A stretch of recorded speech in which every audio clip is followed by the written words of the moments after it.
నమస్కారం, welcome to Sakshi TV news. ముందుగా headlines. Nandyal పట్టణంలో ఫ్యామిలీ కౌన్సిలింగ్ డెస్క్ ఏర్పాటు. CPI, CPM, CPI ML new democracy ఆధ్వర్యంలో అమెరికా టారిఫ్ల పెంపునకు వ్యతిరేకంగా నంద్యాలలో నిరసన.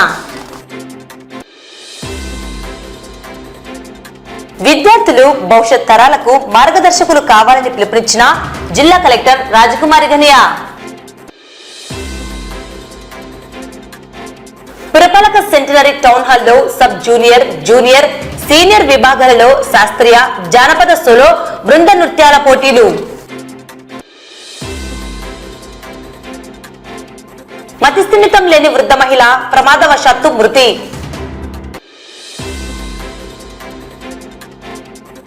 రైతులు ఎదుర్కొంటున్న ఎరువుల కొరత సమస్యలపై ప్రభుత్వం స్పందించాలని పాణ్యం మండల వైఎస్ఆర్సీపీ నేతల డిమాండ్.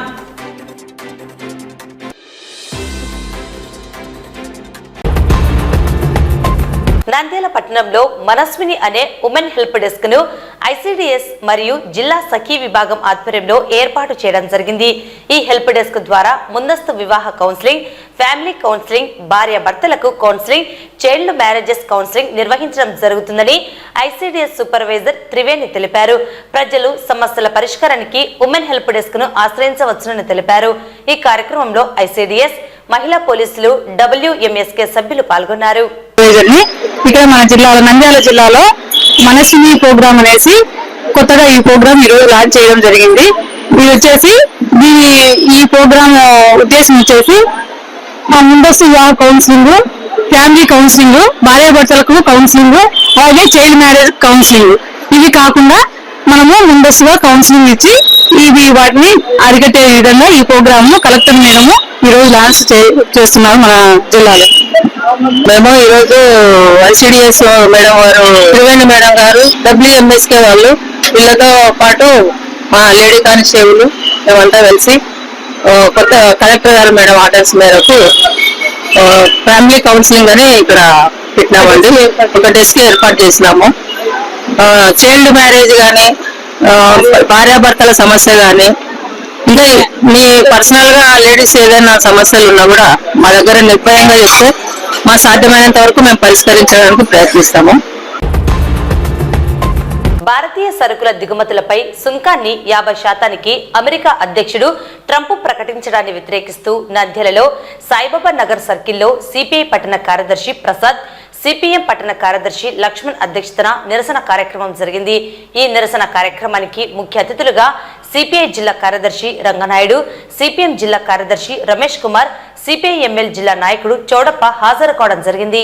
అనంతరం సిపిఎం జిల్లా కార్యదర్శి రమేష్ కుమార్, సిపిఐ జిల్లా కార్యదర్శి రంగనాయుడు మాట్లాడుతూ భారతీయ సరుకుల దిగుమతులపై సుంకాన్ని 50% పెంచుతూ అమెరికా అధ్యక్షుడు ప్రకటించడంతో మన ఉత్పత్తులపై తీవ్ర ప్రభావం పడిందని, ఆక్వా, టెక్స్టైల్స్, గార్మెంట్స్ వంటి ఉత్పత్తుల ధరలు ఘోరంగా పడిపోయాయన్నారు. దేశ సముద్ర ఉత్పత్తులలో 40% ఎగుమతులు ఆంధ్రప్రదేశ్ నుండి అవుతున్నాయని, ఏటా సుమారు $2,000 కోట్ల విలువైన ఆక్వా ఉత్పత్తులు ఎగుమతులు మన రాష్ట్రం నుండి, రొయ్యల ధరలు ఘోరంగా పడిపోవడంతో సముద్ర తీర ప్రాంతాల్లో రొయ్యల చేపల రైతులు తీవ్ర సంక్షోభంలో చిక్కుకున్నారని తెలిపారు.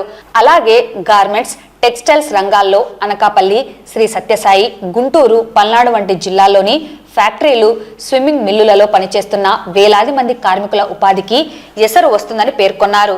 ఇందులో అత్యధికులు మహిళా శ్రామికులు కావడం గమనార్థం. మన ఎగుమతులపై సుంకం పెంచి మరోవైపు అమెరికా నుండి వ్యవసాయ ఉత్పత్తులన్నీ పన్నులు లేకుండా దిగుమతి చేసుకోవాలని, రష్యా నుండి ఆయిల్ కొనుగోలు ఆపాలని షరతులు పెడుతున్నదని అన్నారు. ఇప్పటికైనా ట్రంప్ నిర్ణయాన్ని మన కేంద్ర రాష్ట్ర ప్రభుత్వాలు వ్యతిరేకించాలని వామపక్ష పార్టీలుగా డిమాండ్ చేస్తున్నామని అన్నారు. ఈ నిరసన కార్యక్రమంలో CPI, CPM, CPI ML new democracy నాయకులు Sunkaiah, Nagaraju, Nagaramudu, Ramachandrudu, Thotamaddulu, Mohammed, Bhargav, Narasimha, Muralidhar, Rambabu, Mohammed Gouse, Somanna, Venkatalingam, D Srinivasulu, Lakshmidevi, Susheelamma, CPI, CPM నాయకులు, కార్యకర్తలు హరినాథ్, జయలాన్, గోగరి, గోపాల్, జిలాన్ బాషా, శివలింగం, సంజీవులు, సత్యంతో పాటు 100 మంది పాల్గొన్నారు. ఆర్థిక విధానాలను అమలు చేయడం సరైనది కాదని చెప్తున్నా పాలకులు పెరిచమని పెట్టి ఈ రోజు అమెరికన్ సరసన చేరి ఇప్పటికే భారతదేశ సార్వభౌమత్వాన్ని మొత్తం కూడా తాకట్టు పెట్టినటువంటి పరిస్థితి మనం చూస్తా ఉన్నాం. ఈ రోజు అమెరికా తమ అగ్రరాజ్యం యొక్క స్థానం దిగజారుతుంది. అమెరికాలో సంక్షోభం ఈరోజు మరింత పెరుగుతుంది. దాని నుండి బయటపడడం కోసం ప్రపంచం మీద పెత్తనం చేసి ప్రపంచం మీద సుంకాలు విధించడం ద్వారా తమ సంక్షోభం నుండి బయటపడడం కోసం అమెరికా తీవ్ర ప్రయత్నాలు చేస్తా ఉంది.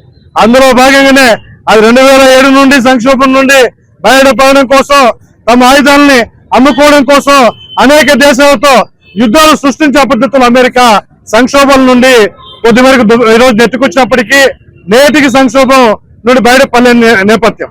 అందుకోసం ఈ రోజు యుద్ధోన్మాదాన్ని ప్రేరేపించి పాలస్తీనా మీద ఇజ్రాయెల్ని, ఇరాన్ మీద ఇజ్రాయెల్ని ప్రోత్సహించే పద్ధతుల్లో ప్రపంచ గుత్తాధిపత్యాన్ని తను కొనసాగించే పద్ధతిలో ప్రయత్నం చేస్తా ఉంది. ఈ రోజు అమెరికాకు వ్యతిరేకంగా ఉన్నటువంటి రష్యా లేదా అమెరికాకు వ్యతిరేకంగా ఉన్నటువంటి చైనా లాంటి దేశాలను కూడా కట్టడి చేయాలో ఈ సందర్భంగా నేను చెప్పి భావించాయి. అయితే ఈ రోజు ఉక్రెయిన్ కు రష్యాభిటువంటి యుద్ధంలో ఉక్రెయిన్ కి ఈ రోజు తెరవెనుక సూత్రధారిగా ఉంటూ అమెరికా సహకారం అందిస్తూ వచ్చింది. ఈ సందర్భంగా అమెరికా రష్యాను దెబ్బతీయడం కోసం భారత్ లాంటి మిత్ర దేశాలన్నింటినీ కూడా రష్యా చమురు కొనొద్దు లేదా అమెరికా వ్యతిరేక దేశాలతో సాన్నిధ్యం పెంచుకోవద్దని చెప్పే పద్ధతుల్లో అనేక అడ్డంకులు సృష్టించే ప్రయత్నం చేసింది. అయినా భారతదేశానికి తక్కువ ధరకు ఆయిల్ ఇస్తుంది కాబట్టి రష్యాతో ఆయిల్ తీసుకున్నారు. ఇదే కాదు ఇంకా భవిష్యత్తులో పెంచుతా అనే పద్ధతిలో బెదిరిస్తా ఉంది. ఈ రోజు ట్రంప్ ఒక పిచ్చి తుగ్లక్ లాగా పరిపాలిస్తున్నాడు. గతంలో మనం వినింటాం, జుట్టుకు కూడా పన్నేసినారనే పద్ధతిలో ఈ రోజు కనపడిన వస్తువులన్నిటికీ పన్నేసే పరిస్థితి ఈ రోజు ట్రంప్ చేస్తా ఉన్నాడు. కాబట్టి ఈ దేశంలో ఉన్నటువంటి వామపక్ష పార్టీలు ప్రత్యేకంగా మోడీని డిమాండ్ చేసేది ఏమంటే, నువ్వు ట్రంప్ కు వ్యతిరేకంగా ఎందుకు మాట్లాడవు? ఇంత నష్టం జరుగుతుంది ప్రజానీకానికి భారతదేశంలో, ట్రంప్ ను ఎదుర్కొనే ధైర్యం లేదు, కనీసం సుంకాలు వేయడం తప్పు అని కూడా మాట్లాడే పరిస్థితులు ఈ రోజు మోడీ ప్రభుత్వం లేదు, మోడీ లేదు.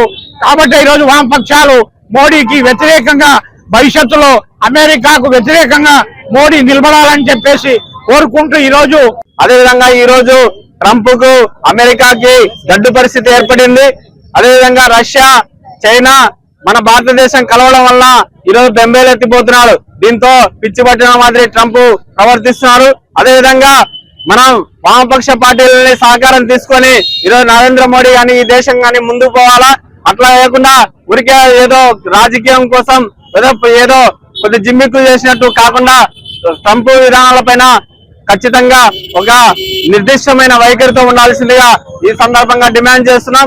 ప్రపంచ పోలీసుగా వ్యవహరిస్తున్నటువంటి అమెరికా అధ్యక్షుడు డొనాల్డ్ ట్రంప్ కు వ్యతిరేకంగా ఈరోజు ట్రంప్ విధిస్తున్నటువంటి 100% టారిఫ్ వ్యతిరేకంగా ఆంధ్రప్రదేశ్ లో కూడా వామపక్ష పార్టీల ఆధ్వర్యంలో పెద్ద ఎత్తున నిరసన వ్యక్తం చేస్తా ఉన్నాం. అమెరికా సామ్రాజ్యవాదం నశించాలి. ఈ ప్రపంచంలో నేనే గొప్పవాడుగా విర్రవీగుతూ, ఈ ప్రపంచంలో నేను ఏం చెప్తే పక్క దేశాలను భయపెడుతూ, యుద్ధాలతో భయపెడుతూ ఈ ప్రపంచంలో శాంతిని పూర్తిగా అశాంతిగా చేసినటువంటి ట్రంప్ విధానాలకు వ్యతిరేకంగా ఈ రోజు నిరసన కార్యక్రమం చేపడతా ఉన్నాం. ఈ నిరసన కార్యక్రమం పూర్తిగా ఆంధ్రప్రదేశ్ లో 950 కిలోమీటర్లకు పైగా ఈరోజు సముద్ర తీరం ఉంది. కోట్ల మంది అక్కడ జీవనం సాగిస్తా ఉన్నారు. వాళ్ళందరూ కూడా ఆహ్వానంగా ప్రధానంగా రొయ్యలు, అదేవిధంగా చేపలు, గార్మెంట్స్ వస్తువులు లేదా పత్తి వస్తువులు అన్ని కూడా అమెరికాకు ఎగుమతులు నిర్వహిస్తా ఉన్నాం. ఈ అమెరికా ఎగుమతులకు సంబంధించి దిగుమతులకు సంబంధించి మా దేశానికి రావాలంటే 100% సుంకం కట్టాలనేటువంటి ఒక లక్ష్యాన్ని తీసుకొని ఈరోజు ట్రంప్ వ్యతిరేకిస్తా ఉన్నాడు.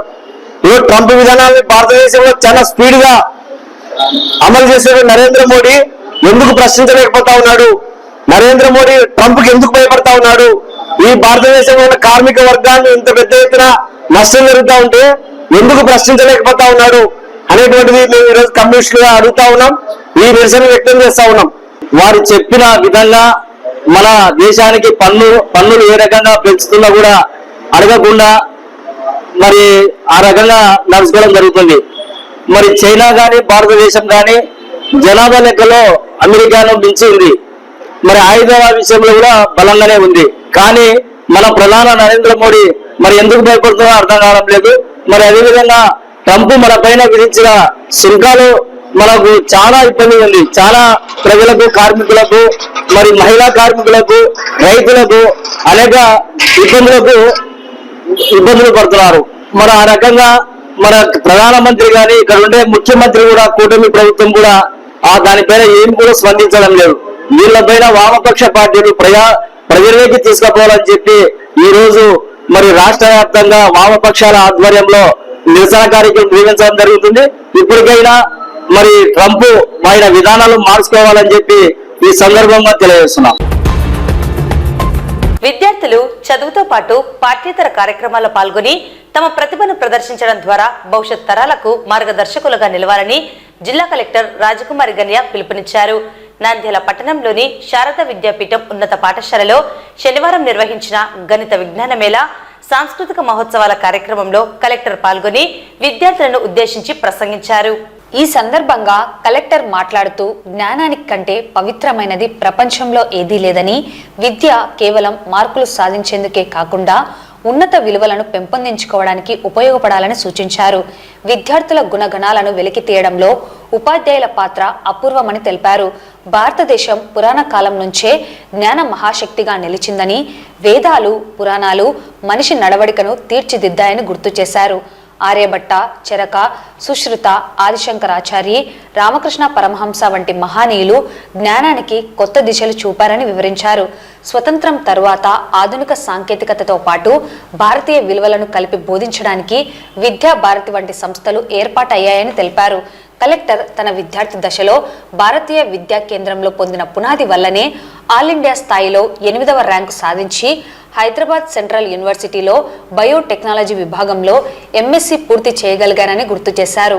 అలాగే వ్యాసరచన, వక్తృత్వ పోటీల్లో పాల్గొనడం వలన ఆత్మవిశ్వాసం పెరిగిందని పేర్కొన్నారు. జీవితంలో గౌరవప్రదమైన స్థానాన్ని పొందాలంటే వస్త్రం, వపూష, వాచ, విద్య, వినయం అనే 5 విలువలను ఆచరించాలని విద్యార్థులకు సూచించారు. కార్యక్రమంలో పాల్గొన్న అతిథులు శారదా విద్యాపీఠం అందిస్తున్న విద్యా విధానాలను అభినందించారు. విద్యార్థులు ఆలపించిన ప్రార్థనా గేయం, శాంతి మంత్రం హాజరైన వారిని ఆకట్టుకున్నాయి. కార్యక్రమంలో డిఈఓ జనార్దన్ రెడ్డి, అనంతపురం సరస్వతి విద్యాపీఠం సమితి అధ్యక్షుడు డాక్టర్ గడ్డం రామకృష్ణారెడ్డి, ఎన్ఎండి ఫయాజ్ బాషా, విద్యా భారతి సంఘటన కార్యదర్శి కన్నా భాస్కర్, విద్యా భారతి ఆంధ్రప్రదేశ్ కార్యదర్శి ప్రతాప్ సింహశాస్త్రి, పాఠశాల మేనేజర్ వసుంధరాదేవి, ప్రధానోపాధ్యాయుడు వెంకట కృష్ణయ్య, స్కూల్ కమిటీ సభ్యులు తదితరులు పాల్గొన్నారు. మన భారతదేశం నాలెడ్జ్ ఒక సూపర్ పవర్ గా ఉంది. ప్రతి విషయాన్ని కూడా ప్రాక్టికల్ గా, అంటే పరిశోధనాత్మకంగా, విశ్లేషణాత్మకంగా నేర్చుకున్న విషయాలే అన్ని. వేదాలు, పురాణాలు, గ్రంథాలు అన్ని కూడా మనకి ఒక మనిషి యొక్క నడవడికని తీర్చిదిద్దే. ఆ తర్వాత వచ్చిన మహనీయులు ఎంతో మంది ఉన్నారు, అవునా? ఆర్యభట్ట, చరక, సుశ్రుత, ఆదిశంకరాచార్య, రామకృష్ణ పరమహంస, ఇలా చెప్పుకుంటూ పోతే ఎంతో మంది ఒక పరిశోధనాత్మక విద్యని మన భారతదేశంలో అందించడానికి ప్రయత్నించారు. తర్వాత కొలోనియల్ రూలింగ్ వచ్చింది, చాలా నేరం అయిపోయింది మన విద్యా వ్యవస్థ. ఇండిపెండెన్స్, స్వతంత్రం వచ్చిన తర్వాత మన ఏన్షియంట్ ఎడ్యుకేషన్ ని విత్ మోడర్న్ టెక్నాలజీస్తో కలిపి విద్యను అందించే విధానాన్ని ప్రారంభించాం. ఆ సమయంలోనే పుట్టిన వ్యవస్థ మన విద్యాభారతి, అఖిల భారతి సంస్థాన్స్ అన్ని కూడా. అంటే 1970వ దశకంలో పుట్టి ఈ విద్యా సంస్థలు అంటే ఓన్లీ పట్టణ ప్రాంతాలని కాదు, ఆ పుస్తకం చదివినప్పుడు మన భారత సరిహద్దులలో అలాగే చాలా రిమోట్ గ్రామాల్లో కూడా మన విద్యాభారతి స్కూల్స్ ని ఏర్పాటు చేశారు. అందులో 1987లో మన ఈ పాఠశాల సరస్వతి విద్యాపీఠ ప్రారంభమైంది అన్న పుస్తకం ద్వారా తెలుసుకోవడం చాలా సంతోషం వేసింది. అంటే చదువుతో పాటు స్పిరిచువల్ వాల్యూస్, మోరల్ వాల్యూస్ ని నేర్పించి మీ మెదడుని పదును పెట్టి మీలో ఉండే శక్తిని వెలికి తీసి, ప్రతిభని వెలికి తీస్తున్న సంస్థ మన విద్యాభారతి సంస్థ. ఆ విద్యాభారతి సంస్థల్లో చదువుకోవడం అన్నది నిజంగా గర్వంగా ఉంటుంది. నేను భారతీయ విద్యా కేంద్రం విద్యార్థిని అని చెప్పుకోవడానికి ఎప్పుడు కూడా చాలా గర్వపడుతూ ఉంటాను. కారణం ఏంటంటే ఆ కళాశాల నాకు వేసిన ఫౌండేషనే ఆల్ ఇండియా లెవెల్లో 8th ర్యాంక్ సాధించి హైదరాబాద్ సెంట్రల్ యూనివర్సిటీలో ఎంఎస్సి లైఫ్ సైన్సెస్ బయోటెక్నాలజీ కోర్సుని చదువుకున్నాను. తర్వాత భారతీయ విద్యా కళాశాలలో చదువుతున్నప్పుడు ఇటువంటి కాంపిటీషన్స్ ఏమి పెట్టినా కూడా ఖచ్చితంగా పాల్గొనేదాన్ని. ఎందుకు? ఆ ఇయర్ ఎండింగ్ లో ఒక మ్యాగజైన్ వస్తుంది మనకి, నేను ఎస్ఏ రైటింగ్ లో పాల్గొవాలి, నా ఆర్టికల్ ఆ బుక్ లో రావాలి, లేదంటే నేను ఎలక్యూషన్ లో పాల్గొవాలి, అలాగే పద్యాల శ్లోకాల అంత్యాక్షరిలో పాల్గొనాలి. చాలా తపన అనమాట. సో అలా నాకు 2 ఆర్టికల్స్ ఎవ్రీ ఇయర్ ఒక ఆర్టికల్ పబ్లిష్ అయ్యేది. అందులో ఒకటి కృషి ఉంటే మనుషులు ఋషులు అవుతారు అన్న ఆర్టికల్ అప్పట్లో మన మ్యాగజైన్ లో పబ్లిష్ అయింది.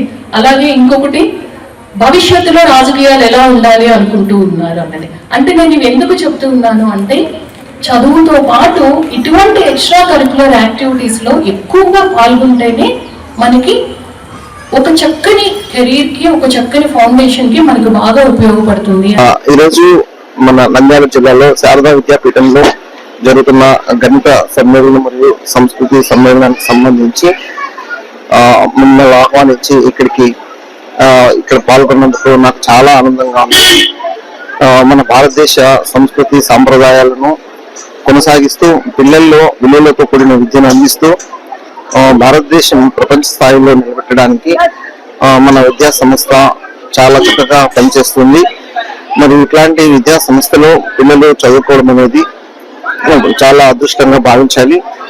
పిల్లల్లో చిన్నప్పటి నుంచి కూడా వాళ్ళలో మంచి క్రమశిక్షణ, మంచి విలువలతో కూడిన విద్యను అందిస్తూ సమాజంలో మంచి వ్యక్తిగా ఎదగడానికి, వాళ్ళలో చక్కని మానవ సంబంధాలను అభివృద్ధి చేయడానికి, పిల్లల్లో మంచి భావజాలాన్ని అభివృద్ధి చేయడానికి ఈ విద్యా సంస్థ చాలా చక్కగా పనిచేస్తుంది.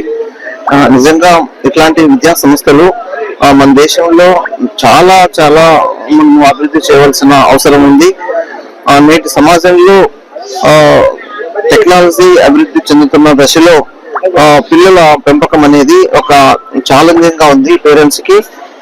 ఇటువంటి పరిస్థితుల్లో తల్లిదండ్రుల పాత్రను విద్యా సంస్థ తమ వంతుగా కర్తవ్యంగా తీసుకుంటూ పిల్లలకు చక్కని బాల్యాన్ని అందిస్తూ మంచి వ్యక్తులుగా తీర్చిదిద్దడంలో చాలా చక్కగా పనిచేస్తుంది.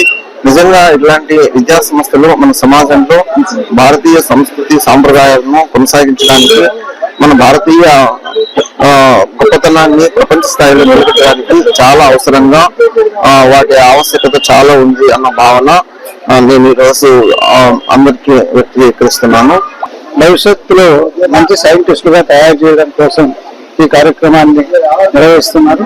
అలాగే ఆ సంస్కృతం పట్ల అభిమానాన్ని పెంచి, సంస్కృతం వల్ల మనకున్నటువంటి వేదాల్లోనూ అలాగే ఇతర గ్రంథాల్లో ఉన్నటువంటి సంస్కృతిలో ఉన్నటువంటి గ్రంథాలన్నింటినీ కూడా వాటిలో ఉన్నటువంటి విషయపర జ్ఞానంతో వాటిని మనం ఇతర శాస్త్రాలకు ఏ విధంగా అన్వర్తించవచ్చు అన్నటువంటి విషయం మీద కూడా అవగాహన కల్పించడం కోసం ఈ కార్యక్రమాన్ని నిర్వహిస్తున్నారు. దాదాపుగా 400 పైబడి విద్యార్థులు వివిధ స్కూల్స్ నుంచి ఇక్కడికి రావడం జరిగింది.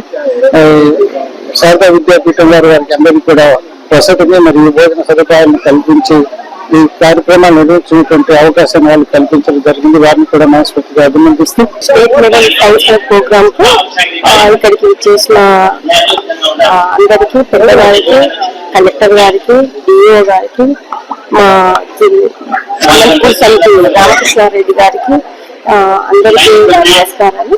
ఈ యొక్క కార్యక్రమాన్ని అందరూ చేసి చాలా జయప్రదం చేశారు. ఇంకా రేపు కూడా కార్యక్రమం ఉంటుంది. అందరూ ప్రజలందరూ వచ్చి పిల్లల చేత విద్యా సంస్థలు అందరూ కలిసి వాళ్ళ స్కూల్ పిల్లల్ని అందరినీ తీసుకొని రావాలని, పిల్లలకి సైన్స్ మీద యొక్క విజ్ఞానాలు, సంస్కృతి విలువల గురించి తెలియజేసి వాళ్ళను అభినందించాలని మనస్ఫూర్తిగా కోరుకుంటున్నాను. కళారాధన నంద్యాల ఆధ్వర్యంలో ఆంధ్రప్రదేశ్ రాష్ట్ర సాంస్కృతిక శాఖ సృజనాత్మక సంస్కృతి సమితి సహకారంతో నంద్యాల లయన్స్ క్లబ్ ఐఎంఏ సంయుక్త నిర్వహణలో జరుగుతున్న మాతృభూమికి కళార్చనలో భాగంగా శనివారం స్థానిక పురపాలక సెంటనరీ టౌన్ హాల్లో సబ్ జూనియర్, జూనియర్, సీనియర్ విభాగాలలో శాస్త్రీయ, జానపద సోలో, బృంద నృత్యాల పోటీలు నిర్వహించారు. ఆదివారం ఆధునిక, దేశభక్తి నృత్య పోటీలు ఉంటాయని నిర్వాహకులు పేర్కొన్నారు. కళాభిమానులు ఈ నృత్య ప్రదర్శనలు తిలకించవలసిందిగా ఆహ్వానించారు. సాహిత్య శాఖ సహకారంతో కళారాధన రజతోత్సవ వేడుకలు మాతృభూమిక కళారాధన 2025 రాయలసీమ స్థాయి విద్యార్థులందరూ కూడా ఇక్కడ నిర్వహించడం జరుగుతుంది.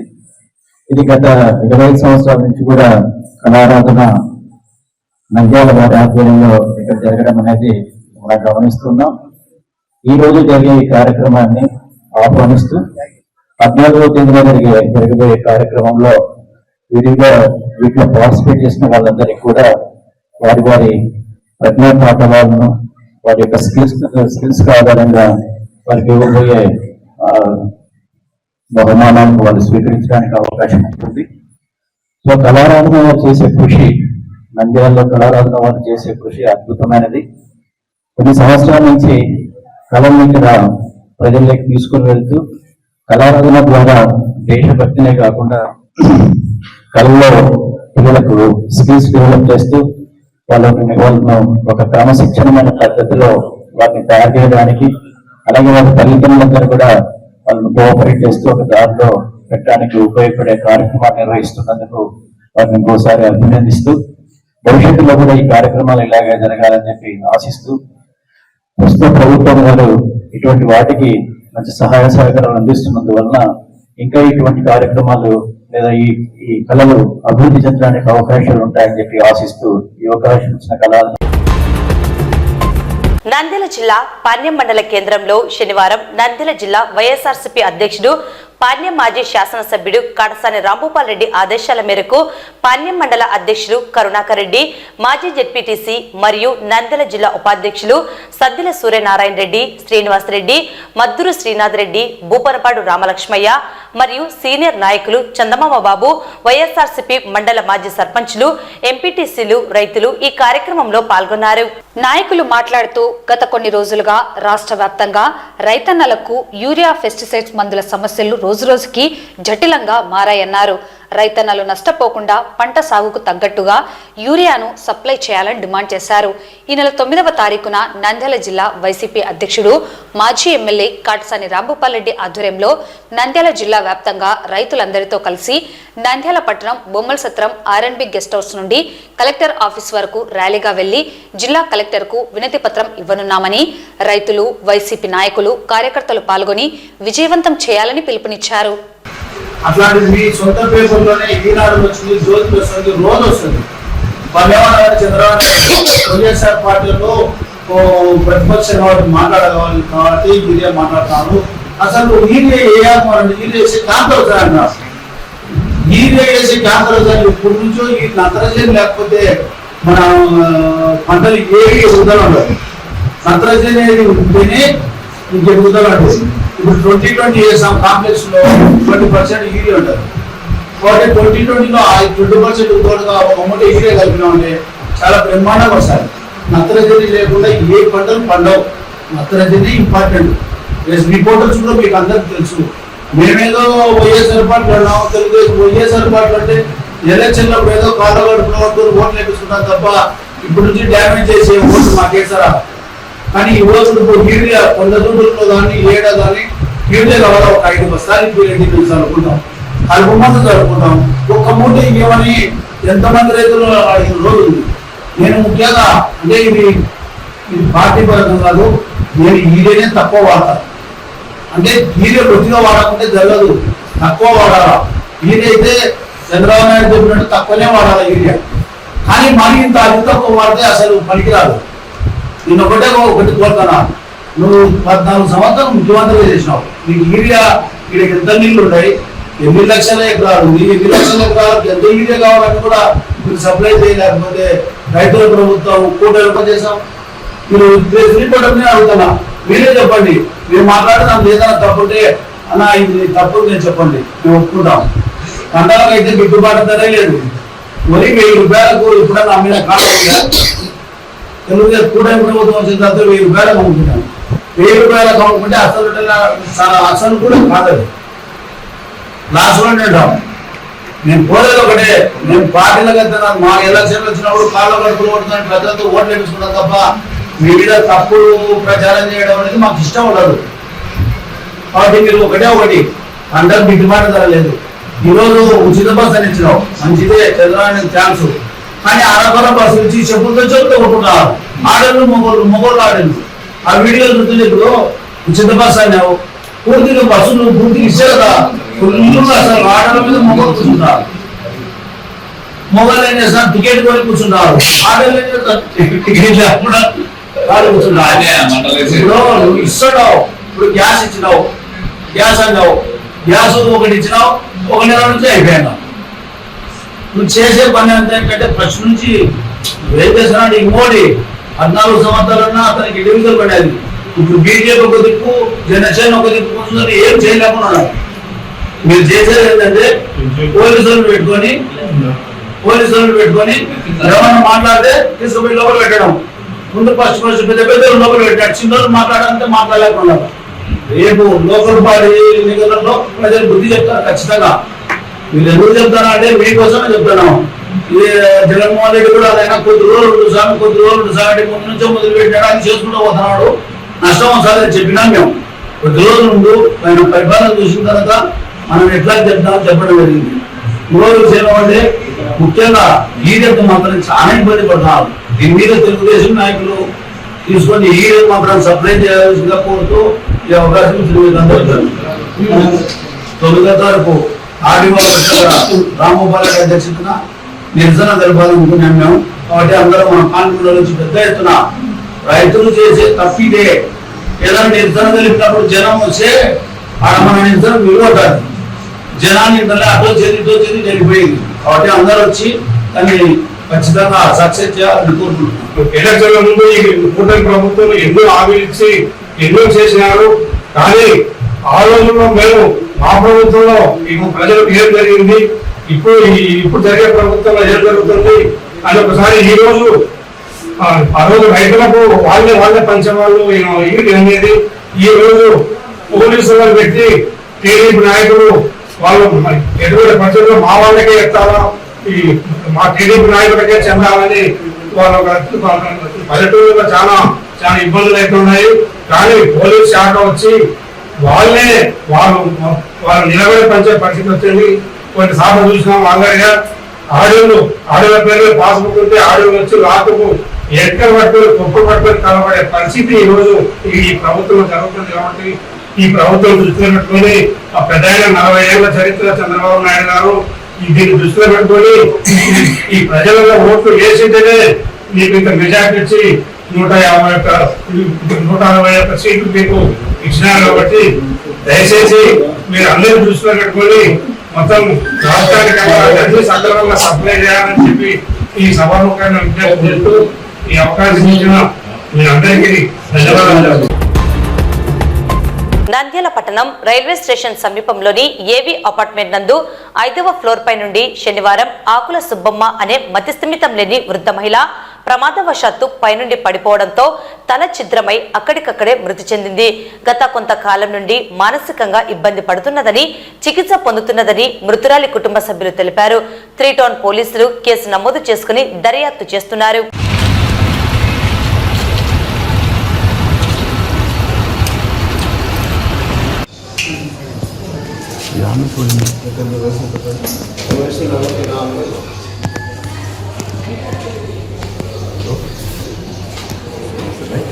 ఇంట్లో పనిచేస్తుంది సార్ ఆమె. నేను పోయేటప్పుడు నేను 10 గంటలకు పోయినా సార్ అంగడికి.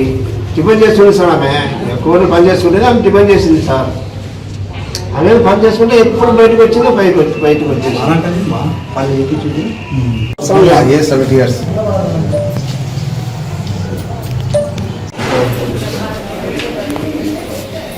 ఇప్పుడు చూస్తే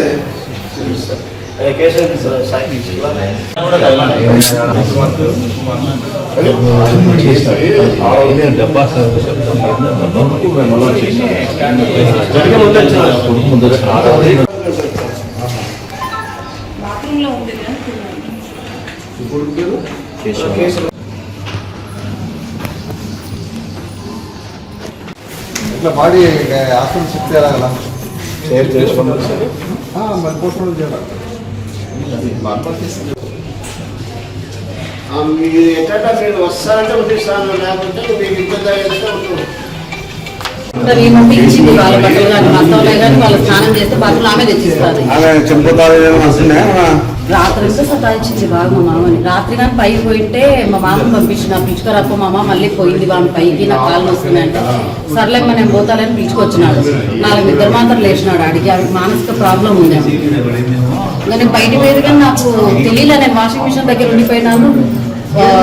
బాత్రూంలో కొలాయి తిప్పింది, తలుపు తెచ్చుకుని వెళ్ళిపోయింది. నేను మామూలుగా అయితే రోజు లాక్ వేసుకుంటాను. ఏం సార్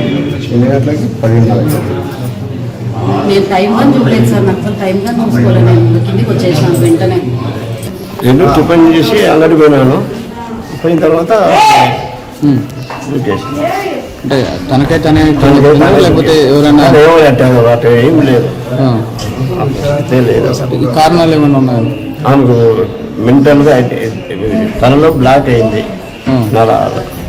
దానివల్ల విపరీతమైన తలనొప్పి భరించలేక నన్ను చంపేసే రోజు అనేది.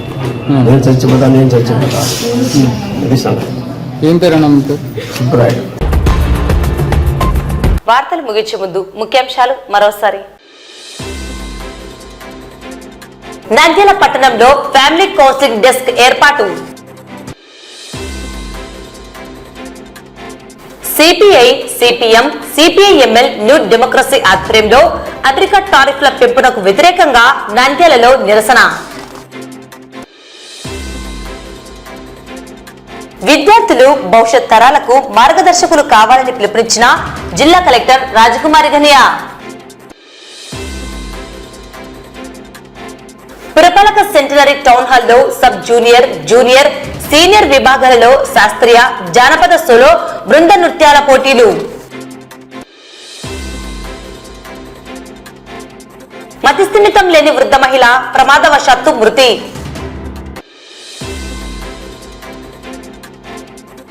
రైతులు ఎదుర్కొంటున్న ఎరువుల కొరత సమస్యలపై ప్రభుత్వం స్పందించాలని పాణ్యం మండల వైఎస్ఆర్సీపీ నేతల డిమాండ్.